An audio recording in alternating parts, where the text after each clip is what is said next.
In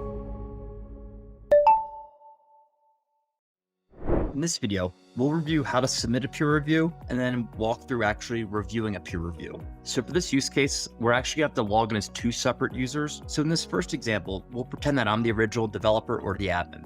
If I want to submit a peer review to, let's just say, one of my tech leads, within the branch, I can select peer review. Now, once this page loads down below, you'll have a list of available users. Please note that all of these users can be restricted with a permission set. If you remove that permission set from these users, you'll no longer see them. But in either instance, let's just say Mary Jones is my release manager. You could leave a nice description here for the reviewer, but by no means is this required. Here we'll click invite. Ideally, Mary Jones is going to get an email letting her that Jason requested a peer review. We'll skip that part for now. But really quick, we're going to log out as myself and then log in as Mary Jones so I can review the changes. So ideally, Mary Jones would get an email link and it would take her straight to the peer review. But now we're, just for this video, kind of clicking through it manually.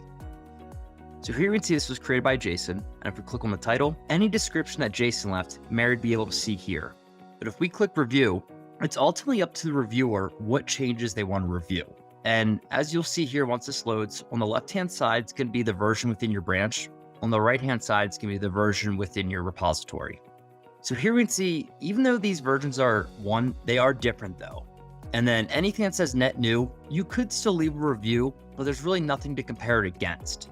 And anything that says identical, ideally, you wouldn't need to deploy this custom field, meaning even if you deployed it, no changes will be made. But in either instance, let's look at this layout. Here we see branch version 1 is different than the repository. So if we click this icon, a pop-up appears. On the left-hand side, this is going to be the source file that exists within your branch.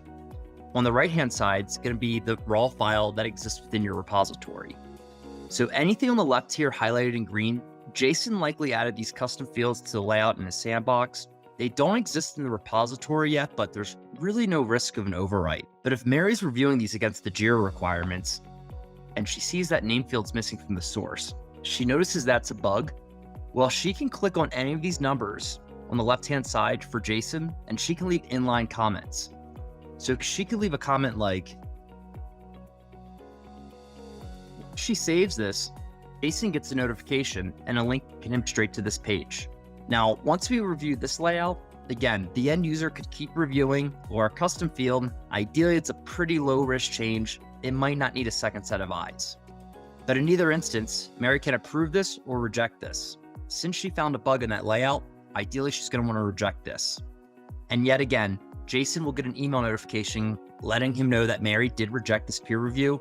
He's going to need to go fix that before he deploys to the next environment.